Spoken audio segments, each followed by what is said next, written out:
Welcome to chapter where we focus on common mistakes involving adjectives and adverbs. These two parts of speech often get mixed up. Here's the basic rule: adjectives describe nouns, for example, she is a quick runner. In contrast, adverbs describe verbs, adjectives, or other adverbs, like in she runs quickly. A frequent error is using an adjective where an adverb should go. For instance, saying he speaks very good is wrong because we need an adverb to describe the verb speaks. The correct sentence is he speaks very well. Likewise, she sings beautiful should be she sings beautifully. Many adverbs are made by adding lie to adjectives, but not all. So always ask yourself, is this word describing a thing, use an adjective, or describing an action, use an adverb? That will help you avoid this common and tricky mistake. In this slide, we look at the proper placement of adjectives and adverbs. Adjectives usually come before nouns or after linking verbs like is, seems, feels, or looks. For example, he is a careful driver, or she seems tired. On the other hand, adverbs usually describe how something is done, and they often appear after the verb, as in he drives carefully or she spoke clearly. Let's explore a mistake: she looked happily at the news. That sounds like she acted happy, but if you mean she felt happy, then it should be she looked happy at the news. Why? Because looked here acts like a linking verb, describing her state, not her action, so we use the adjective happy. Another error is, he is speaking loud. Since speaking is an action, we need the adverb, he is speaking loudly. The takeaway? Pay close attention to whether the verb is describing a state or an action, and place adjectives and adverbs accordingly. Now let's look at some commonly confused words that don't follow the usual pattern. Normally, you turn an adjective into an adverb by adding the lie, like quick to quickly. But some words don't follow that rule. Take good and well. Good is an adjective, so you say a good singer. But when describing how someone sings, you say, she sings well. Then there's hard. This word is both an adjective and an adverb.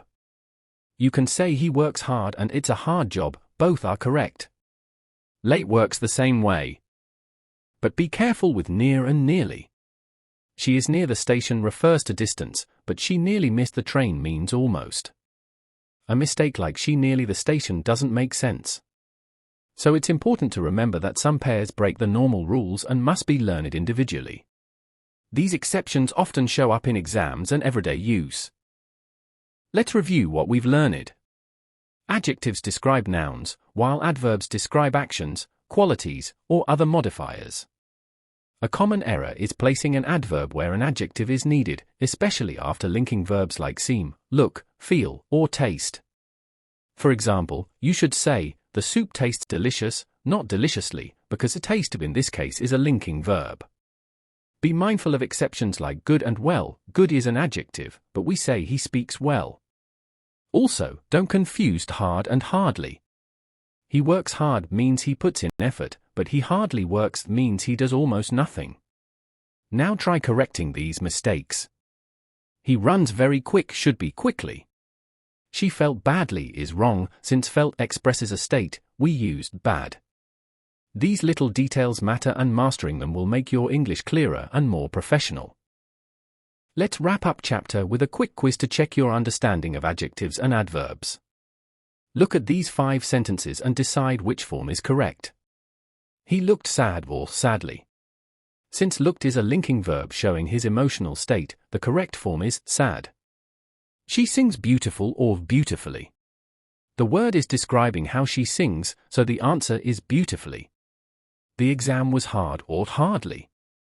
Hard is right because we're talking about the difficulty, not the frequency. He drives fast or fastly.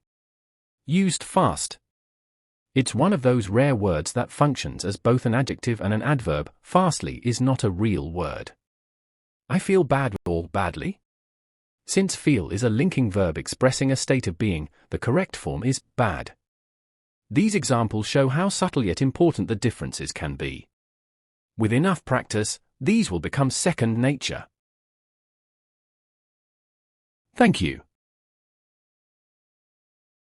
Prepared by K. Rajendra Prasad.